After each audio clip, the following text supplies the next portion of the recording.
Happy Ganesh Chaturthi. সবাই খুব সেজে গুজে সকাল থেকেই দেখছি অফিসে আসার সময়ও যে সবাই খুব সেজে গুজে এসেছে আজকে। আমাদের অফিসে আসেনি একমাত্র, আমরাও আসিনি, আমরা এমনি নর্মাল, এই যে নর্মাল পোশাকে আছি।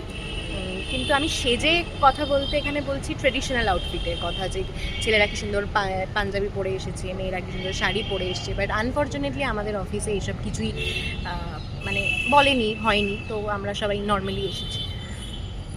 তা আপনি কিছু বলতে চান গণেশ পুজো নিয়ে? আমি শুধু ভোগ খেতে চাই গণেশ পুজো। সেটাও আমরা পাচ্ছি না। আমরা ভেবেছিলাম যে আজকে মানে হাফ ডে নিয়ে চলে যাব বা আর্লি নিয়ে চলে যাব, কিন্তু সেটাও আমাদেরকে দেবে বলে তো মনে হচ্ছে না। এদিকে সায়ন্তী খুবই আপসেট হয়ে গেছে যে আর্লি নিতে পারছি না, ভোগও খেতে পারছি না, আর অফিসেও কিছু হচ্ছে না আমাদের। আরও একটা বিষয়ে কথা বলার আছে এই ক্ষেত্রে, যে আমরা দুজনে একটা খুবই ক্রাইসিসে পড়েছি।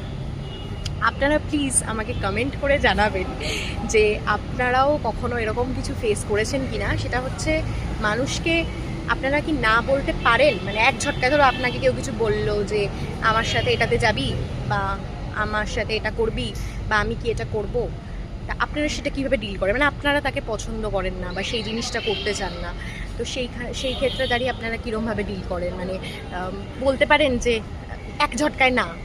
আমি আর এই সায়ন্তী সরকার আমরা পারছি না এটা করতে, সো তার জন্য আমাদের খুব প্রবলেমে পড়তে হচ্ছে।